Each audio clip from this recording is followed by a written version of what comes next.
Last বেঞ্চে বসা ছাত্ররাই কিন্তু একদিন লাইফে শাইন করে। কিভাবে আমি বলি। তো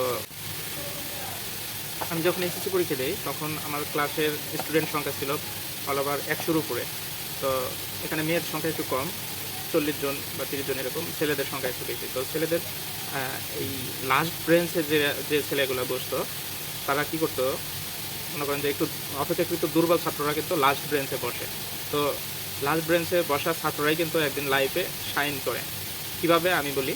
তো মানে ফার্স্ট বেঞ্চে বসার যে আইডিয়াল ছাত্ররা যারা লেখাপড়ায় ভালো, তো তারা কিন্তু ভালো লেখাপড়া শেষ করে ভালো একটা প্রতিষ্ঠানে ভালো চাকরি নেয়।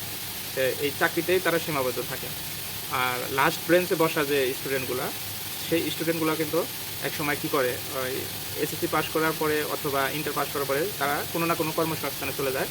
তাদের আর্থিক দুর্বলতার কারণে হোক বা যে কোনো কারণবশত তারা লেখাপড়া এসএসসি শেষ করেই যায় অথবা ইন্টার শেষ করে কেউ কর্মজীবনে চলে যায়, কেউ ব্যবসা বাণিজ্য ধরে, ছোটোখাটো ব্যবসা বাণিজ্য ধরে। তো আলটিমেটলি কী হয়, আরও ৫-৭ বছর ফার্স্ট বেঞ্চের স্টুডেন্টরা ৫-৭ বছর লেখাপড়া করার পরে, স্টাডি করার পরে তারা একটা নির্দিষ্ট অ্যামাউন্টে একটা প্রতিষ্ঠানে জয়েন করে, তারা এইভাবে থাকে। আর সেই লাস্ট বেঞ্চের যে স্টুডেন্টরা তারা ব্যবসা প্রতিষ্ঠানে বা ব্যবসা করে তারা এই ৫-৭ বছর পরে তাদের ব্যবসাকে অনেক উচ্চতরে নিয়ে যায়। তো অপেক্ষাকৃত তাদের থেকে ফার্স্ট বেঞ্চে বসা স্টুডেন্টদের থেকে লাস্ট বেঞ্চে বসা যে স্টুডেন্টদের ইনকাম সোর্সটা বেড়ে যায়। একটাই কারণ, তারা হলো ওই গণ্ডি দশার ভিতরে থাকে না, শুধু চাকরির ভিতরে থাকে। চাকরি করার অর্থ হলো মানে চাকর, মানে অন্যের অধীনে কাজ করা, ঠিক আছে, পরাধীনতা। আর এখানে বেতনটা আপনার ফিক্সড হয়, কিন্তু যখন আপনি বিজনেস করবেন, যখন বিজনেসে ঢুকবেন তখন কিন্তু আপনার স্যালারির কোনো নির্দিষ্ট অ্যামাউন্ট থাকবে না। তো এখানে আপনি নিজের ইচ্ছা মতো নিজের প্রতিষ্ঠানকে করতে পারবেন, নিজের চাকরি নিজে করবেন, বরঞ্চ আরও ২, ৪, ১০, ১৫ জনকে আপনি কর্মসংস্থান সৃষ্টি করে দিতে পারবেন। তো আমি এটাই বোঝাতে চাচ্ছি যে আসলে আমাদের বাংলাদেশে বেশিরভাগ মানুষ গরিব কেন। বেশিরভাগ মানুষ গরিব এই একই কারণে, তারা হলো শিক্ষা প্রতিষ্ঠানের যে গণ্ডি দশার যে নিয়মকানুন বা শৃঙ্খলা এর মধ্যে মানে আবদ্ধ থাকে। এখান থেকে বাইরে হয়ে আসতে হবে আমাদের। তো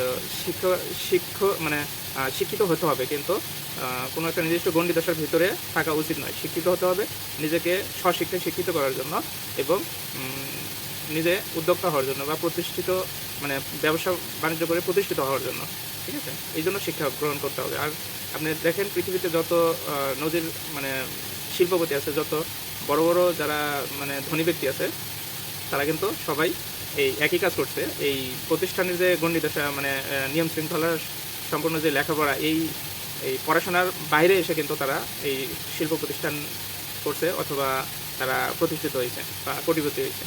তো আমি এটাই বলতে চাচ্ছি যে আসলে শিক্ষা ব্যবস্থার যে গণ্ডি দশা, এই গণ্ডি দশা থেকে আমাদের বাইরে হতে হবে, বাইরে এসে সে আমাদের কাজ করতে হবে বা ব্যবসা বাণিজ্য করতে হবে বা উদ্যোক্তা হতে হবে। তাহলে আমরা আমাদের সফল মানে কাঙ্ক্ষিত যে জায়গা সেখানে আমরা পৌঁছতে পারবো।